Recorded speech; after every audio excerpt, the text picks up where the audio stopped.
Hey, you guys want to see something really cool? Bam.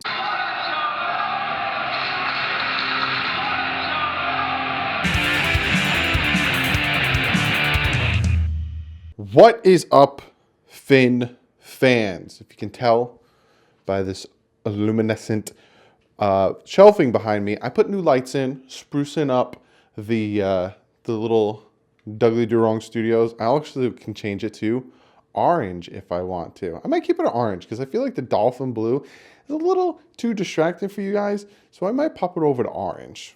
And just leave it at orange. But I was thinking of using that, incorporating that into my picks video. So say like one day for a game I picked the Kansas City Chiefs.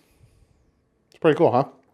So it wasn't expensive, $18 on Amazon. It's just LED lights, and I finagled it behind there. But if you could tell from this video, this is the video you guys have been waiting for. This is the video that needed to be done because boy, oh boy, was this offensive line hot garbage. Absolutely hot garbage. So that is this video today, breaking down the 2019 Miami Dolphins offensive line. Before we get into that, I got a fact, because this is coming out on Monday. No trivia on Mondays, only on Tuesday, Thursday, Saturday, and the weekend. But I got a fact for you guys today, and I got a shout out to two very cool people, and that is David Brand, aka Weak Path, and Joseph. Two new Patreons. Pop them up. Thank you guys so much for joining the Patreon. If you don't know what Patreon is, I have it linked below. Essentially, it's like a subscription. You get special perks, all that stuff. First dib at comment of the days. I'm going to get some of you guys on the channel and a live stream. I'm getting a Discord together so we can have that discussion in there and stuff. So if you feel like joining the Patreon, it's linked below. Let's get into the fact, and then let's get into the video. This fact is, in 2014, Lamar Miller ran 97 yards for a touchdown against the Jets. I'm pretty sure we all remember that game. That's the longest play from scrimmage entering 2018 in Dolphins history. I think we all pretty much knew that. I think we all knew that. So let's jump into this video. Let's jump into this offensive line. It was probably one of the worst offensive lines the Miami Dolphins have ever had. And that's like, a lot of times we could say that because it's just painful to see with our eyes. But statistically, I think this is one of the worst offensive lines the Miami Dolphins have ever had. It was bad. It was really bad. Now, to start the season, obviously we traded Laremy Tunsil to the Houston Texans. He was graded one of the best left tackles in the league, even though he had the most false starts of any left tackle in the league. But I, like Laremy Tunsil, didn't want the trade to happen. But again, we've talked about that whole discussion. So to start the season, we had left tackle Davenport, left guard Dieter, center Kilgore, right guard Calhoun, left tackle Jesse Davis. And to end the season, we stuck with Davenport, Dieter, Kilgore, but Bohm became our new right guard, and then Jesse Davis stayed at right tackle. Obviously, throughout the season, there's a lot of shifting, a lot of moving. We brought in Webb, then, Jesse Davis at one point had to play left tackle, and then, Bohm had to play center at one point, and then there's a lot of movement, a lot of things happening. So, but that's the start and the end of the season. You could see that there wasn't much movement when it came to first game, last game, but there was a lot of movement in between. Now, if you look at, I'm going to talk about stats. I'm avoiding talking about stats because it makes me want to throw up in my mouth. It is just the worst. So let's talk about contracts real quick. Jesse Davis got a new contract before the start of the season. And I don't understand why. I do not understand why Jesse Davis got a contract. I made a video on it. I even said in the video, this is a little premature. I don't understand why they're giving Jesse Davis a contract extension. It makes no sense to me about this whole Jesse Davis contract extension, because he essentially would have been a free agent this offseason. He would have been a free agent. And it made no sense to me why they did it. So essentially they gave him a 3-year contract extension. So we have him from till 2022. $15 million, 8.5 guaranteed, $4 million signing bonus. So essentially it's $11 million contract because $4 million signing bonus, which means essentially Stephen Ross hands it to you. Thank you for signing the paper. Now play for the rest of the year. This upcoming season, He's only getting 4.8 million. But if we cut him, it's 6.85 in dead cap. So obviously the Dolphins aren't going to cut him. So Jesse Davis is going to still be on the team next year. Am I upset about that? No, I'm indifferent about it. He has had good games. The start of the season, he struggled, but towards the end of the season, he actually started to have better games. I personally would take him and put him at right guard, and I would not keep him at right tackle, because I don't think he does very well at right tackle. I'd move him into guard. Then you have Kilgore, who's getting 4.125 million in 2020. No dead cap if we cut him. Will the Dolphins cut him? I don't know. That's a player, again, I'm going to make that video. That's a player that he could get cut, he couldn't get cut. It's not that big of a cap hit to have him as our center for 4.125. He has that veteran leadership that can help with the offensive line, but I don't know. I don't know if he's worth that. And then the Dolphins, we drafted Isaiah Prince in the 5th round. They ended up cutting him in December. He could never make it to the field. I think he played one game at right tackle. I think he never really could have made it to the field, struggled. So they cut him to bring in, I think it was a cornerback at the time, because we got real thin at corner. People were starting getting hurt. So that's essentially the contract situation. Then we look at stats. And once you get into stats is when you start to see how this offensive line was. It was disgustingly bad. The leading rusher on the team was our quarterback with 243 yards and 4 touchdowns. You would think if I said, hey, the leading rusher on the team was the quarterback, you're like, yeah, well, the leading rusher on the Baltimore Ravens is Lamar Jackson. So that makes sense. 243 yards and 4 touchdowns. The Dolphins in a whole rushed for 1,156 yards. The entire team put together. Everyone who was behind the offensive line handed the ball, ran forward. 1,156 yards. The worst in the NFL. The worst. That's the worst. That's worse than Adam Gase's Jets, who he, for some reason, hates running the ball, even though he might have the best running back in the NFL on his team. I had to throw a little dig in there to Adam Gase. 58 sacks. 58 sacks on the season. A good one of them went to Fitz. About 16 of them went to Rosen. 58 sacks. That is tied for the worst with the Carolina Panthers. 147 quarterback hits. That is the worst. That's just because Fitz knows how to get rid of the ball before he gets hit. He doesn't want to take a loss of yards. And also 3.6 sacks a game. That is the worst in the NFL. So not only are our quarterbacks getting sacked the most in the NFL, are our quarterbacks getting hit the most in the NFL, we have no rushing yards, the worst in the NFL, but per game, 3.6 sacks on average. That's the worst in the NFL. So our offensive line was the worst in the NFL. Are you surprised? Are you surprised? It was bad.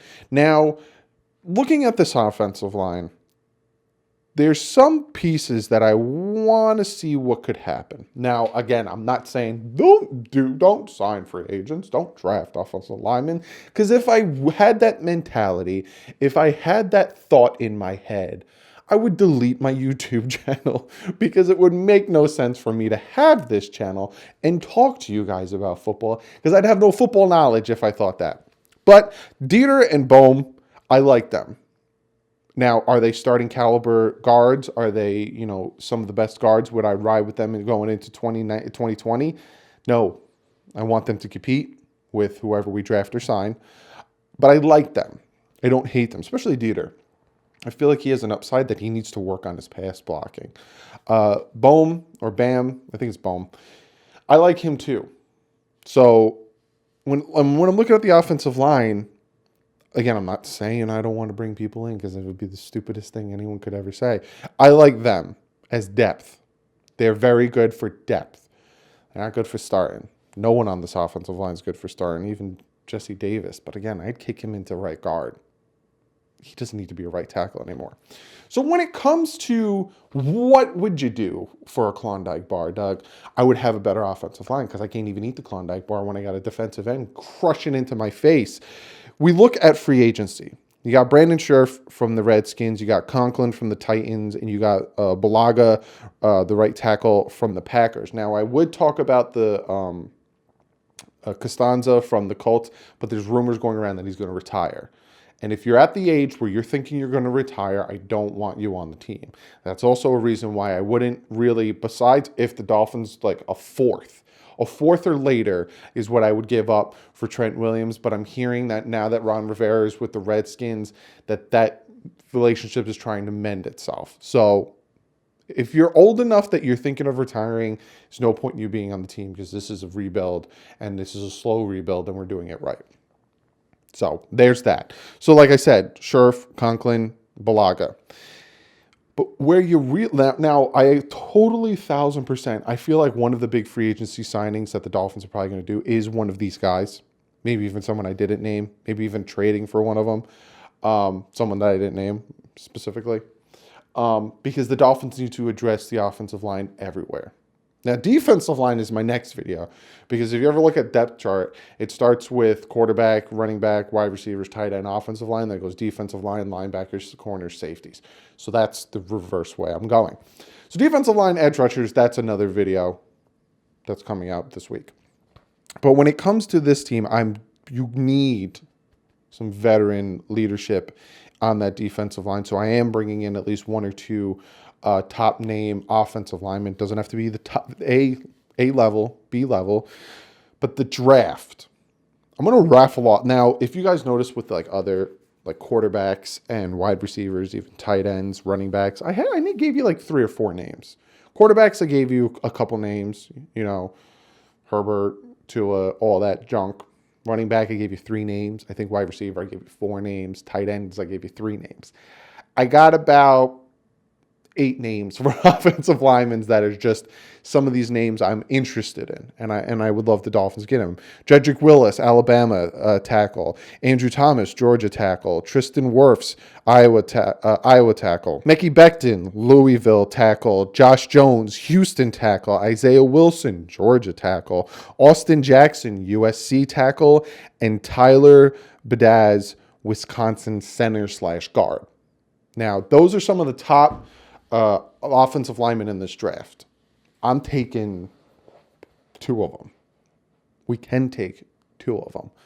We have 3 picks in the first round. We have 2 picks in the second round, and we have 1 pick in the third round. We can take 2 of them, and I'm taking 2 of them. Now, is that with the 5th pick? Could be possible. You could take a Jedrick Willis and Andrew Thomas with the 5th pick. Is it with the 18th pick? That's possible. You could take a Tristan Wirfs, a Josh Jones with the 18th pick. Is it with the 26th pick? Sure. Austin Jackson might still be there. Tyler Badaz, Isaiah Wilson might be there with the 26th pick. They'll also be there in the 2nd pick. I'm taking a lot. If you don't get it, with the top 5 picks that we have, I'm taking 2 offensive linemen. That leaves 3 picks for whatever else they want to do, but 2 of them need to be an offensive lineman. Because this offensive line was so bad that it hurt. It just, after watching Dolphin games, I had to put eye drops in because my eyes burned so bad from watching it. Guys, our leading rusher was Ryan Fitzpatrick, 243 yards for a touchdown, man. Come on. Now, again, I say this time and time again, and I will stick to this till my dying day. When it comes to offensive line and productivity, it's a yin and yang situation, right? You can look at the running back situation, how we have Kaka. That also could be that our running backs were Kaka. Balaj had a hard time hitting holes, and there were some games like Mark Walton started producing. Kenyon Drake had a few games where he started to produce. So it's a yin and yang. I will say, though, it was about 30% we had bad running backs and about 70% that the offensive line was bad. It's mostly that the offensive line was bad. So you getting tackled in the backfield, there's nothing really you can do about it. Same thing when it came to passing and the quarterbacks. Because a lot of people want to say, well, so-and-so didn't have an offensive line or this guy didn't have time. Yes, but if you look at the game tape and you look at film and stuff, sometimes the quarterback is their own worst enemy when it comes to getting sacked. But this offensive line was bad. So that's what I got for you for offensive line. Be sure to comment below. Let me know what you think. I know a lot of you guys have a lot to say about the offensive line. It was bad. It was really bad. So I'm very, very excited to listen to what you guys have to say. So be sure to comment below and let me get to one of your comments of the day. This one comes from Eric. And he says to me, what do I think of the Todd Gurley rumors? Now, if you guys don't know, there's rumors that the Rams are trying to free up some cap space, and Todd Gurley's due a lot of money, and they're looking to move him and trade him. There's also rumors that the Dolphins are talking with the Redskins to move up to the 2nd pick. There's also rumors that the Dolphins are talking to the Lions to move up to the 3rd pick. There's also a lot of rumors. There's rumors that the Cowboys are interested in Tom Brady and will trade Dak Prescott. That came out of Michael Irvin's mouth. This is the time of the year that's fun for someone like me who owns a YouTube channel and makes content for you guys, because there's a lot of smoke, but there's no fire. It's a lot. A lot of things are coming out, and it makes this. If there wasn't this happening, this time of the year would be so boring. So boring. Kind of like how when July hits. It's right before preseason, and it's just boring. So what do I think about it? Would I want the Dolphins to trade for Todd Gurley? Not really. Not unless, I don't know. 26th pick. Here you go. Give us Todd Gurley. Because he's already produced. But then there's also that thing, my thought process, because I'm literally spitballing. It's coming from here to here to you guys. The fact that he disappeared in the Super Bowl against the Patriots, the fact that he disappeared in those playoff games, I understand he was injured, but that's something that pops in my head. I want someone like Derrick Henry who's not going to disappear. So that's just what, I hope I answered your question, Eric, what I think about the Todd Gurley rumors. There's a lot of rumors that are going to be going on. A lot of rumors. But thank you for the comment. Like I said, comment below. Follow me on Twitter and Instagram. I got a TikTok, but I don't know why I have one. 32. I don't know why I have one, but be sure to follow me on Twitter, retweeting things. One of you guys hit me up, said, man, our Vipers suck. I can't believe it. At least we have the Dolphins. And I was like, I live in New Jersey, man. If I'm rooting for any XFL team, it's the Guardians, because I'm in New Jersey, they're New York, and the Guardians beat the crap out of the Vipers. So be sure to follow me on Twitter. I love interacting with you guys there and all that stuff. Also, check out the Bit Boys. We're going to start playing some more games. We're going to start playing Resident Evil. We're going to start a podcast, going to do a bunch of things. Let me know also if you want me to start a podcast. I'm kind of having a setup where I can start to do podcasty things. So comment below. Let me know if you guys want me to start a podcast. I might do a podcast as well. But other than that, give this video a thumbs up.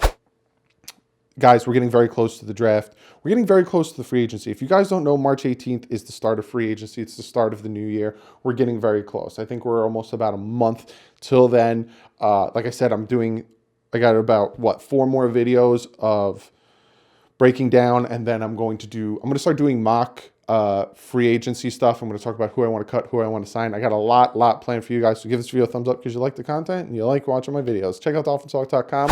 Great site. Ton of Dolphin content on there. Beat writers, podcasters, me, other YouTubers. Check it out. Other than that, hit that subscribe button. But also, don't forget, when you hit the subscribe button, hit the bell and hit all. Because if not, you don't know when I go live or when I post a new video.